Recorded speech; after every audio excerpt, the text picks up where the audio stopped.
ഓരോ ജീവിതവും ദൈവത്തിൻ്റെ ദാനമാണ്. ദൈവത്തോടൊത്ത് അനുഗ്രഹകരമായി ജീവിക്കുക എന്നുള്ളതാണ് ദൈവിക പദ്ധതി. അതുകൊണ്ട് ഈ ക്രിസ്തുമസ് കാലയളവിൽ വിശ്വാസ സമൂഹം ഒരുമിച്ച് ചേർന്ന് വന്ന് ദൈവം എപ്രകാരമാണ് നമ്മുടെ മധ്യത്തിൽ നമ്മോടൊപ്പം ആയിരിക്കുന്നതെന്നും ഈ ദൈവ സാന്നിധ്യം എങ്ങനെയാണ് കൂടുതലായി നമുക്ക് മനസ്സിലാക്കുവാൻ സാധിക്കുന്നത് എന്നും തിരിച്ചറിയുന്നതായ, അതറിഞ്ഞ് അതിനനുസരണമായി ജീവിതം നയിപ്പാൻ സമർപ്പിക്കപ്പെടുന്നതായ ഒരു സന്ദർഭമാണ് ക്രിസ്തുമസ് കരോൾ സർവീസ് എന്ന് പറയുന്നത്. ഗാനങ്ങൾ ആലപിക്കുന്നുണ്ട്, മനോഹരമായി അത് നാം ശ്രവിക്കുന്നുണ്ട്. എന്നാൽ ഓരോ വ്യക്തിയുടെയും ഹൃദയത്തിൽ പുതിയ പുതിയ അലകൾ സൃഷ്ടിക്കുന്നതായ, ജീവിതത്തിൽ ചൈതന്യം പുലർത്തുന്നതായ ഒരനുഭവമായിട്ട് അത് മാറുമ്പോഴാണ് ഏറ്റവും അർത്ഥമുള്ളതായി തീരുന്നത്. സർവജനത്തിനുമുള്ള മഹാസന്തോഷം അറിയിച്ചുകൊണ്ടാണ് ക്രിസ്തുവിൻ്റെ ജനനത്തെ മനുഷ്യരുടെ മുൻപിൽ ദൈവം വെളിപ്പെടുത്തിയത്. നമുക്ക് ഒരു ശിശു ജനിച്ചിരിക്കുന്നു, നമുക്ക് ഒരു മകൻ നൽകപ്പെട്ടിരിക്കുന്നു. ഈ ഒരു സദ്വർത്തമാനം ആട്ടിടേറെ അറിയിക്കുന്നതായ വേളയിൽ അത് നിങ്ങൾക്കും നമ്മൾക്കും ഒരുമിച്ച് ഉള്ള ഒരനുഭവമാണ്. നിങ്ങൾക്ക് മാത്രമല്ല, നമുക്കെല്ലാവർക്കുമുള്ള ഒരനുഭവമാണ് എന്ന് വ്യക്തമായിട്ട് നാം മനസ്സിലാക്കേണ്ടത് ആവശ്യമാണ്. ഇവിടെയാണ് സർവ്വജനത്തിനുമുള്ള മഹാസന്തോഷത്തിൻ്റെ പ്രത്യേകത കാണുന്നത്. ചിലർക്ക് മാത്രമുള്ള ഒന്നായിട്ട് ഇതിനെ പരിമിതപ്പെടുത്തുവാൻ സാധ്യമല്ല. നിങ്ങൾക്കും ഞങ്ങൾക്കും എനിക്കും എല്ലാവർക്കും ലഭ്യമാകുന്നതായ മഹാസന്തോഷമാണ് ഇത് എന്ന് മനസ്സിലാക്കി ഈ ദൈവിക ശബ്ദം കൂടുതലായി നമ്മുടെ ജീവിതത്തിൽ ക്രിയ ചെയ്യുവാൻ ദൈവം സഹായിക്കട്ടെ എന്ന് ഈ സമയത്ത് ആശംസിക്കുകയാണ്. യേശുവിനെ തിരയുന്നതായ ആളുകളെ നമ്മൾ കാണുന്നുണ്ട്. ജനത്തിങ്കൽ വിസ്മയകരമായ ഒരു സംഭവം, ആശ്ചര്യമുളവാക്കുന്നതായ ഒരു സംഭവം, അതിശയിപ്പിക്കുന്നതായ ഒരു സംഭവം. ഇത് ഇന്ന് നമ്മുടെ മധ്യത്തിൽ ഉണ്ട് എന്ന് മനസ്സിലാക്കിയതായ വിദ്വാൻമാർ അത് കണ്ടെത്താനുള്ളതായൊരു പരിശ്രമം നടത്തുന്നുണ്ട്.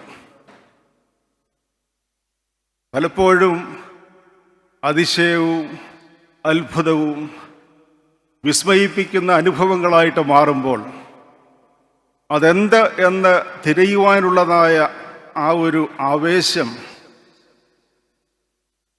ആ ഒരു തീഷ്ണത എല്ലായ്പ്പോഴും ആവശ്യമാണ്. നമ്മുടെ അവസ്ഥയിൽ മാത്രം ഇരുന്നുകൊണ്ട് എങ്ങനെയും ആകട്ടെ എന്ന് പറഞ്ഞ് പോകുന്നതല്ല.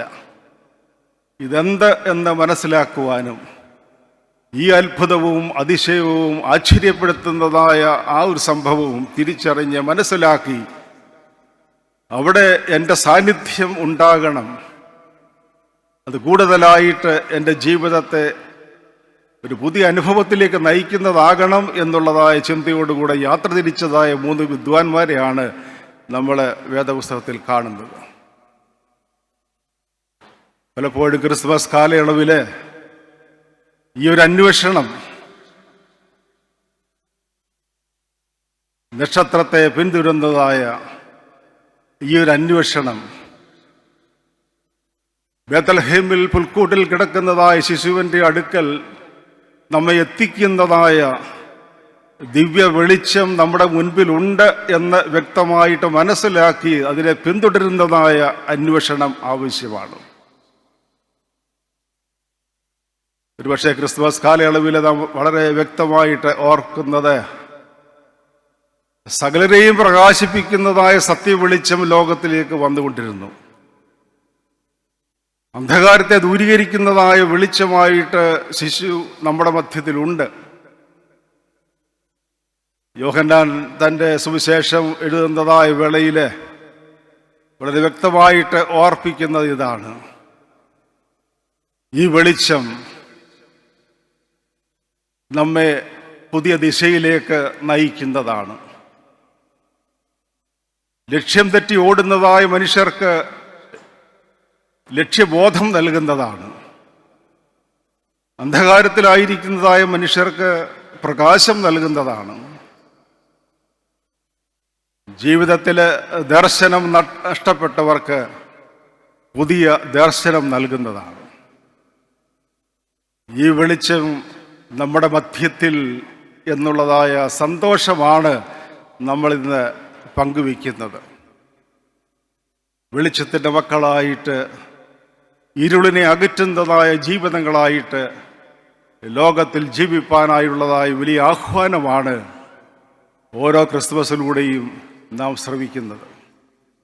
അതുകൊണ്ട് ക്രിസ്തു ജാതനായി, ക്രിസ്തു നമ്മുടെ മധ്യത്തിൽ ഉണ്ട് എന്ന് പറയുമ്പോൾ, ആരാണ് ഈ ക്രിസ്തു? എങ്ങനെയാണ് ക്രിസ്തുവിനെ അനുഗമിക്കേണ്ടത്, അനുധാവനം ചെയ്യേണ്ടത് എന്ന് പലപ്പോഴും നാം ചിന്തിക്കുന്നുണ്ട്. ഓരോ ക്രിസ്തുമസും നമ്മൾ കൊണ്ടാടുമ്പോൾ അവിടെ ഒരു ഓർമ്മപ്പെടുത്തലുണ്ട്. നമുക്ക് വേണ്ടി ലോകത്തിൽ അവതരിച്ചതായ കർത്താവ് ഇടമില്ലാത്ത സ്ഥലങ്ങളിൽ അനാഥനായ ഒരു അവസ്ഥയിലെ പുൽക്കൂട്ടിൽ ജനിച്ചതായ കർത്താവ് ഇടമില്ലാത്തവർക്ക് ഇടമായി,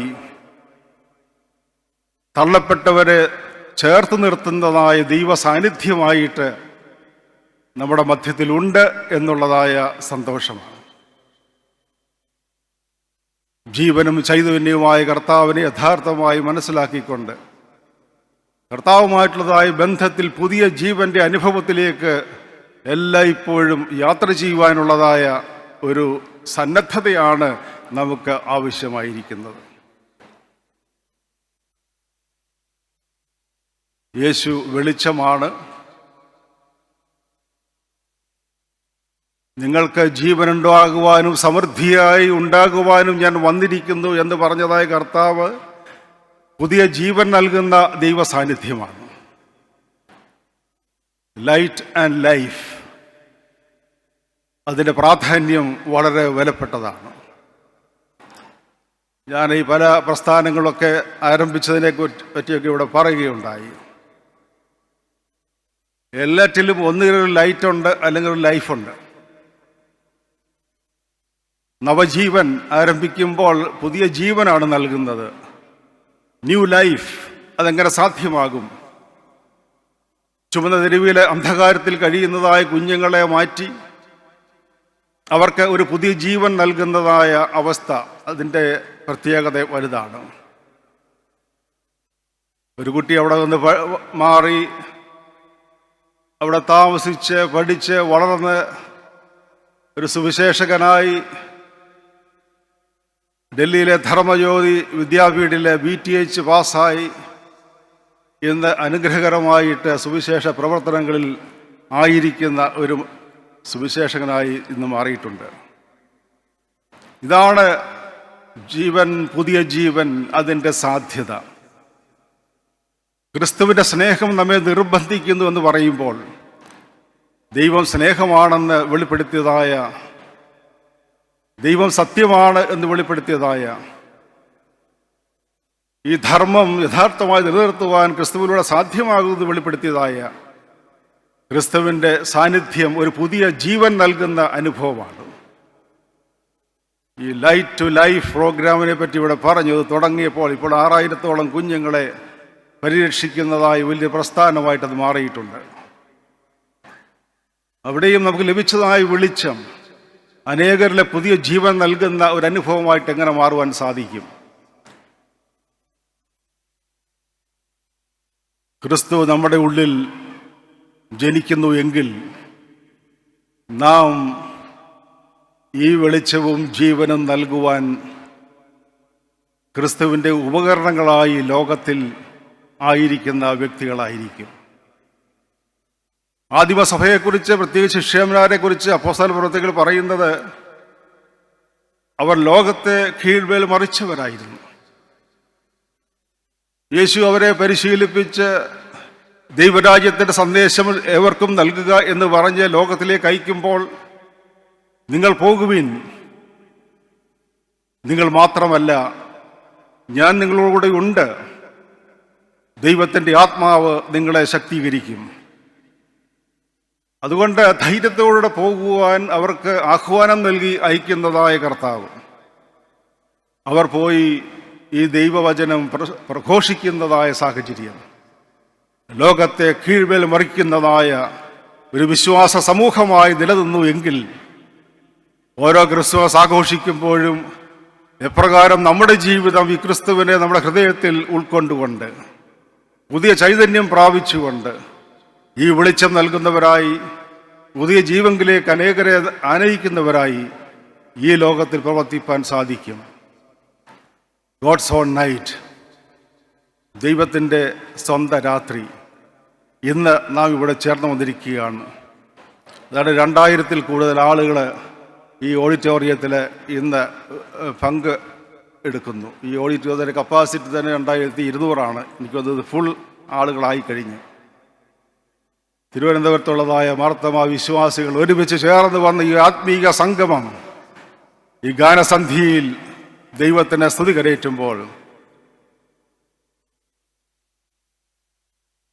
ക്രിസ്തുവിൻ്റെ ശബ്ദം ശ്രവിക്കുവാൻ നമുക്ക് ഒരു ശിശു നൽകപ്പെട്ടിരിക്കുന്ന ഒരു സദ്വർത്തമാനം, ആ ഒരു അത്ഭുതം, അതിശയം അത് മനസ്സിലാക്കുവാൻ, ക്രിസ്തുവിനെ അന്വേഷിക്കേണ്ടതുപോലെ അന്വേഷിച്ച്, നക്ഷത്രത്തെ പിന്തുടർന്ന് വിദ്വാൻമാർ പോയതുപോലെ ഈ വെളിച്ചത്തെ പിന്തുടർന്നുകൊണ്ട് ജീവിതയാത്ര നയിക്കുവാൻ, അനേകർക്ക് വെളിച്ചമായി പ്രകാശമായി നിലനിൽക്കുവാൻ, അനേകരിൽ പുതിയ ജീവൻ പകരുവാൻ ദൈവം സഹായിക്കട്ടെ. ഈ ഒരു ഗാനസന്ധ്യ ഏവർക്കും അനുഗ്രഹകരമായി തീരട്ടെ എന്ന ഈ സമയത്ത് ഞാൻ പ്രാർത്ഥിക്കുകയാണ്, ആശംസിക്കുകയാണ്. ഭദ്രാസന എപ്പിസ്കോപ്പ എന്ന നിലയിൽ ഇതിലൊക്കെ നേതൃത്വം നൽകുന്നതായ എല്ലാവരെയും ഞാൻ അഭിനന്ദിക്കുന്നു. ഓർഗനൈസിംഗ് കമ്മിറ്റി, ബിനോയ് തോമസിൻ്റെ നേതൃത്വത്തിലുള്ളതായ ആ കമ്മിറ്റി വളരെ ശ്രേഷ്ഠമായിട്ട് എല്ലാ കാര്യങ്ങളും ക്രമീകരിക്കാനായിട്ട് ശ്രദ്ധിച്ചു. ഗായക സംഘ അംഗങ്ങൾ നല്ല ഒരു പങ്ക്, അവരുടെ സാന്നിധ്യം കൊണ്ട് നമ്മൾ അനുഗ്രഹീതരാണ്. അതോടൊപ്പം തന്നെ മറ്റ് ഗായക സംഘങ്ങൾ, കൊലോ ഡി ഓഡിയോ, ട്രിനിറ്റി മാർത്തോമ ഗായക സംഘം, നമ്മുടെ സൺഡേ സ്കൂൾ കുഞ്ഞുങ്ങൾ, യുവജന സഖ്യ അംഗങ്ങൾ, എല്ലാവരുടെയും പാർട്ടിസിപ്പേഷൻ ഈ ഗാനസന്ധ്യയിലുണ്ട് എന്നത് ശ്രദ്ധേയമാണ്. നമുക്കൊരുമിച്ച് ദൈവത്തെ മഹത്വപ്പെടുത്താം. അത്യുന്നതങ്ങളിൽ ദൈവത്തിന് മഹത്വം, ഭൂമിയിൽ ദൈവപ്രസാദമുള്ള മനുഷ്യർക്ക് സമാധാനം, മാലാഖവൃത്തത്തോടെ ചേർന്ന് പാടുവാൻ, ദൈവത്തെ സ്തുതിപ്പാൻ ഈ സന്ധ്യയിൽ ദൈവം നമ്മെ സഹായിക്കട്ടെ എന്ന് പ്രാർത്ഥിക്കുകയും ആശംസിക്കുകയും ചെയ്തുകൊണ്ട് എൻ്റെ വാക്കുകൾ ചുരുക്കുന്നു. ദൈവം നമ്മെ അനുഗ്രഹിക്കട്ടെ.